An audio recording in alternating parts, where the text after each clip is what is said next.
मुबारक ईद मुबारक मुबारक ईद मुबारक। কাজির ভাত খেয়েছেন আপনারা কখনো? তো আজকে আমি কাজির ভাত খেয়েছি, আমার শাশুড়ি মায়ের খুবই পছন্দ, তাই আপনাদের সঙ্গেও শেয়ার করেছি।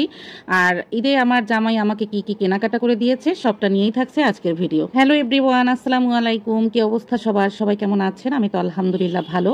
নতুন আরও একটি ডেইলি ব্লগ দেখার জন্য সবাইকে ওয়েলকাম জানাচ্ছি। যেহেতু কুরবানির ঈদ, জামাই আমার ভীষণ ব্যস্ত, সেই ব্যস্ততা উপেক্ষা করে আমার সঙ্গে চলে আসছে। আমাদের খুব কাছাকাছি নবীনগর সেনা কমপ্লেক্সে চলে আসছি। তো আসার পরে উপরে আসলাম একটা কাজে, তো সেখান থেকে আমি একটু বারান্দা থেকে ভিডিওটা নিয়ে নিলাম, খুব ভালো লাগছিল তাই ভিডিও করে নিলাম। তারপর চলে আসছি জুয়েলারির দোকানে, এখান থেকে একটা হাতের আংটি কিনবো।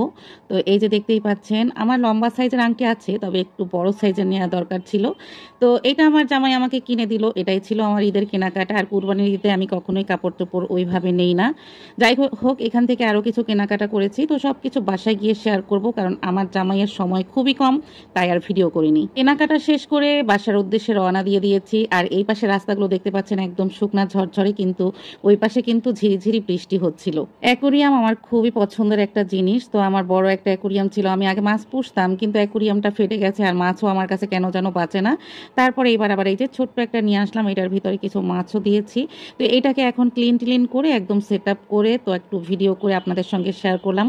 কেমন লাগছে অবশ্যই জানাবেন। চলে আসলাম কাজির ভাতের কাছে। এখানে আমার শাশুড়ি মা হলো 3 দিনের ভাত, পানি ভাত যেটা থাকে সেটা 3 দিন ধরে জমিয়ে রেখেছে এরভাবে মাটির পাতিলে। ছোটবেলা মাকেও দেখতাম মাটির হাঁড়িতে 7 দিন 7 মুঠো চাল দিয়ে ভিজিয়ে রাখতো, তারপর 7 দিন পরে রান্না করা হতো। তো আজকে আমরা রান্না করতেছি এখানে রসুন, স্বাদ মতো লবণ, হলুদ, মরিচ দিয়ে চুলোটা জ্বালিয়ে দিলাম, ব্যাস এবার হতে থাক। এইটা খেতে কিন্তু দারুণ মজার। তারপর কি কি কেনাকাটা করেছি আপনাদের সঙ্গে একটু শেয়ার করি। এই যে একটা মামপট নিয়ে এসেছি বাচ্চাদের জন্য। আর এখানে এই যে এই কড়াইটা আমার ছিল না, তো যেহেতু ছিল না সেটা নিয়ে আসছি। আর একটা খুন্তি, কাঠের খুন্তি আমার মানে নেই বললেই চলে, তো সেই জন্য একটা কাঠের খুন্তি নিয়ে আসলাম। আর ভিডিও করতে গিয়েই কারেন্ট চলে গেছে। বাহিরে ঝুম বৃষ্টি হচ্ছে, আর বৃষ্টি মানেই আমাদের এখানে কারেন্ট চলে যাবে, এটাই স্বাভাবিক।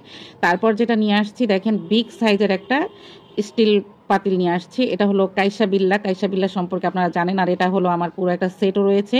এটা কিন্তু 16 কেজির, মানে 16 লিটারের। তো অনেক বড়, যদিও ভিডিওতে দেখাচ্ছে ছোট। আর দেখেন আমি কিভাবে ভিডিও করছি। মুজাহিদ মাথায় একটা চার্জার লাইট নিয়েছে, আমি একটা লাইট নিয়েছি, তারপর হলো একটু ভিডিও করে নিলাম। তো যাই হোক, এই পাতিলটা আমার খুবই ভালো লাগছে। এটা বিরিয়ানি রান্না করলে দারুণ হবে। আর হানিকম্বর কড়াই তো আপনারা সবাই চিনেন, এর আগে আমি একটা বড় কিনেছিলাম। তো এবার একটা ছোট নিয়ে আসলাম 28 cm এর। আর এই যে বাহিরে হচ্ছে ঝুম বৃষ্টি। কথার ভুল ত্রুটিগুলো ক্ষমা সুন্দর দৃষ্টিতে দেখবেন, ভয়েস দিতে আসলেই কেন যেন কথা জড়িয়ে যায়। যাই হোক, এই যে রান্নার শেষে এভাবে ধনিয়া ভেজে নিয়েছি, কালো জিরা আর শুকনা মরিচ। এই মশলাটাই হলো এই খাবারের আসল মজা। এদিকে কিন্তু এটা পুরাই রান্না শেষ হয়ে গেছে।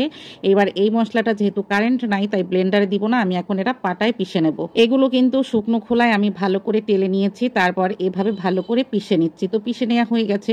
এই মশলার ঘ্রাণে পুরো ঘর মৌ মৌ করতেছে। মশলাটাই হলো এই খাবারের আসল মজা। যাই হোক, এবার আমি প্লেটে নিচ্ছি, আর এটা এখন মশলা ছড়িয়ে দিব আর খাবো।